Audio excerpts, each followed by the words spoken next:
Hello, and welcome to the Movie Universe. I'm your host, Movie Fan. Today, I'm going to be doing a very special Video Game Wednesday. I got a request from my friend Professor Dreamer recently to cover Power Rangers Dino Thunder on the PS2. So, Professor, this one's for you. Now, I've recently acquired this game, and I've actually beaten it.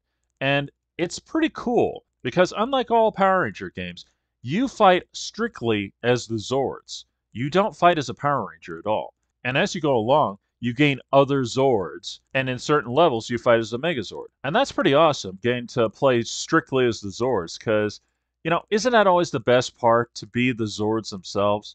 And to the best of my knowledge, there's never been a game where you played as individual Zords. It's always the Megazord. So it's really awesome to be able to play as individual Zords. And each one of them have their own individual abilities. Like, many of them have the ability to shoot fireballs. One could do a saw blade motion. The Triceratops can charge, real powerful. It all depends on what type of Zord you choose and basically what they're needed for, because each one of them are usually needed to do a certain thing. And when you get far enough, you can even play as the Zords from Power Rangers Wild Force and the Zords from Power Rangers Ninja Storm, which is totally awesome that you get that ability. Now, as cool as this game is, it does have some shortcomings.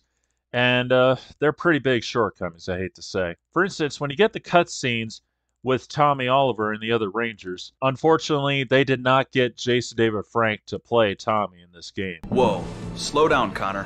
What happened? Okay, let me see if I can get in contact with them. Now, that's bad enough because we all know there's only one Tommy Oliver. But there is a factor that's actually a bit worse. And that's the fact that all you really do is go around collecting orbs, destroying drones, and eventually when you're in Megazord mode, you just fight that one monster, and you're kind of limited as to what you could do. That's a pretty big shortcoming, and I wish they could have done more with that. But I guess they really couldn't come up with anything more without shoehorning in Power Rangers to fight monsters. Because the problem is, after playing it for about an hour, you get bored pretty quickly.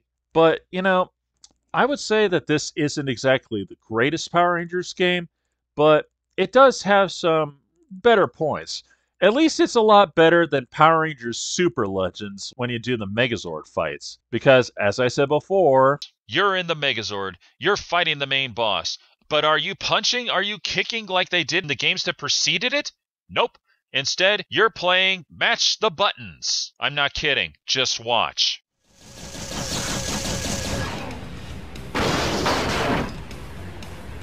Look at me!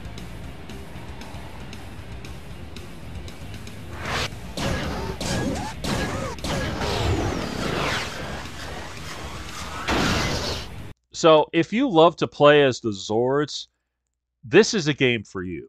But if you're really big into the combat, well, don't expect too much. But I would say give it a try nonetheless. This is Movie Fan, signing off.